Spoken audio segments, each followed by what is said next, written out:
Okay okay నమస్తే అన్న. నమస్తే అన్న. ఎక్కడన్నా మీరు? పెద్ద షాపూర్.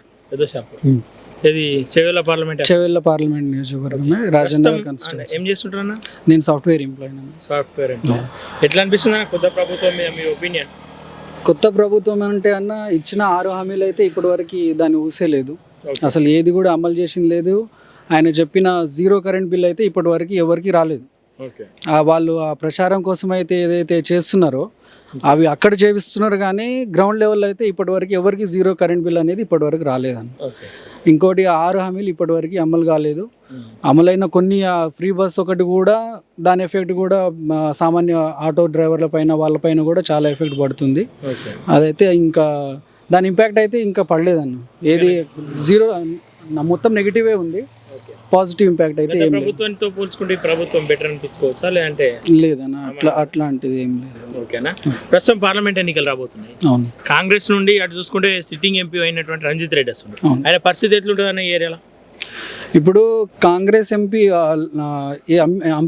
అభ్యర్థి ఎవరైతే రంజిత్ రెడ్డి ఉన్నారో అంతకుముందు బీఆర్ఎస్ నుంచి గెలిచిన అతను.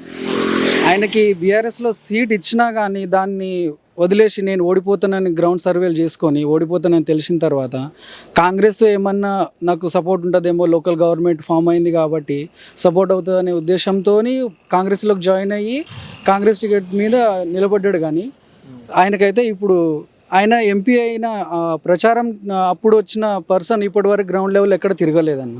ఎటువంటి పనులు కూడా చేయలేదు మాకు ఎంపీ స్థాయిలో ఉండి కూడా. సో ఆయనకై లేదన్న, లేదు, అట్లాంటిది ఏం లేదు. అసలు అభివృద్ధి అనేది ఏం లేదు. ఇంకోటి ఇప్పుడు బీఆర్ఎస్ నుండి క్యాసన్ జ్ఞానేశ్వర్ వస్తుంది. ఆయన డమ్మీ క్యాండిడేట్ అని ఎవరైతే వాళ్ళ క్యాడర్ ఉన్నారో వాళ్ళకే తెలుసు ఆయన డమ్మీ క్యాండిడేట్ అని చెప్పి. కానీ కేసీఆర్ ధీమా వ్యక్తం చేస్తుంది కదా, మేము గెలుస్తున్నాం, గెలిచే పార్లమెంట్లలో ఇదొక పార్లమెంట్ అని చెప్పిండు. లేదన్న, ఆ పాసిబిలిటీ అయితే లేదు. గ్రౌండ్ లెవెల్లో నేను కూడా తిరుగుతూనే ఉంటాం, మా ఫ్రెండ్స్తో అందరితో డిస్కషన్ జరుగుతూ ఉంటుంది కాబట్టి ఆ సీన్ అయితే కనిపిస్తలేదు. అంటే కాంగ్రెస్ కూడా ఏమంటుందంటే 14 సీట్లు నాకు ఇట్లా గెలిపిస్తే రాష్ట్రాన్ని అభివృద్ధి చేయడానికి నాకు అవకాశం ఉంటుంది, ప్రశ్నిస్తాం పార్లమెంట్ పోయి. ఇప్పుడు రాష్ట్రాన్ని అభివృద్ధి చేయడానికి ఆయనకి ఎంపీ సీట్లు ఎందుకన్నా? ఇక్కడ ఉన్న గవర్నమెంట్ ఉంది కదా. సో గవర్నమెంట్ లెవెల్లో నీ లెవెల్లో ఎవరు ఏదైతే ఇన్ఫ్లుయెన్స్ చేయాలనో ఆ దాంతో నువ్వు చేసుకోవచ్చు కదా. దీంతో సెంట్రల్తోని ఆ ఎంపీ సీట్లే కావాలి, ఎంపీ సీట్లే గెలిస్తేనే నేను చేస్తా, అభివృద్ధి చేస్తా అంటే అది నమ్మే విషయం కాదన్న. కానీ యువతకి ఏదైతే గత ప్రభుత్వంలో యువతకు ఎట్లాంటి న్యాయం జరగలేదు కాబట్టి ప్రభుత్వం తెచ్చుకున్నాం. అంటే యువతకి ఏమైనా న్యాయం కనిపిస్తున్నట్టు అనిపిస్తుంది అన్న మీకు? లేదన్న, అట్లాంటి పాసిబిలిటీ అయితే ఇక్కడ కనిపించట్లేదు. బీజేపీ నుండి చూసుకుంటే బీజేపీ అభ్యర్థి కొండా విశ్వేశ్వర ఎట్లుంటుంది ఆయన పరిస్థితి? ఇప్పుడు ఆయనకైతే అన్న, ఇప్పుడు బీజేపీ ఇక్కడ ఖచ్చితంగా గెలవబోతుంది అన్న చెవేళ్ళ కాన్స్టిట్యున్సీ అయితే. ఎందుకంటే ఫస్ట్ థింగ్ ఆయనకి, ప్లస్ అక్కడ నుంచి మోడీ వేవ్ ఫస్ట్ థింగ్ ఉంది.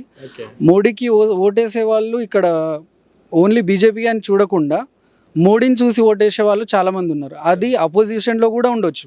అపోజిషన్లో తను మంచి ఒక క్యాడర్ స్థాయిలో ఉన్నా కానీ నేను మాత్రం ఈసారి మోడీకే ఓటేస్తాను. ఎందుకంటే మోడీతోని దేశ ఇమేజ్ అనేది పెరుగుతుంది, బయటి దేశాల పైన ఇంపాక్ట్ మనం చూపిస్తున్నాము. ఇప్పుడు 5th దీని నుంచి మనము 3rd ప్లేస్కి వెళ్ళినాము ఆర్థికంగా చూసుకుంటే ఇంటర్నేషనల్లో. సో మోడీ ఇమేజ్ అనేది చాలా ఉందన్న ఇక్కడ గ్రౌండ్ లెవెల్లో.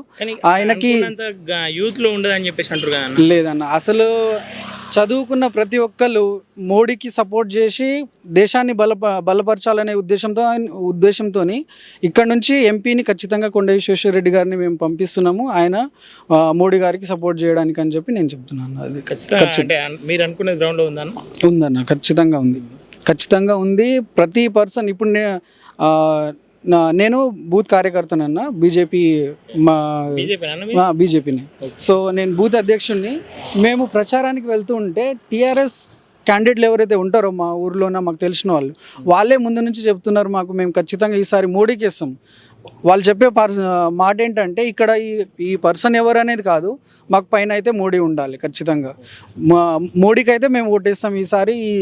ఈ లోకల్ వాళ్ళని నమ్ముకుంటే అవ్వదు, ఖచ్చితంగా పైన అయితే మోడీ ఉండాలి, మోడీని గెలిపించాలని చెప్పి చెప్తున్నారు అన్న. ఓకే అన్న, థ్యాంక్ యూ అన్న. థ్యాంక్ యూ అన్న.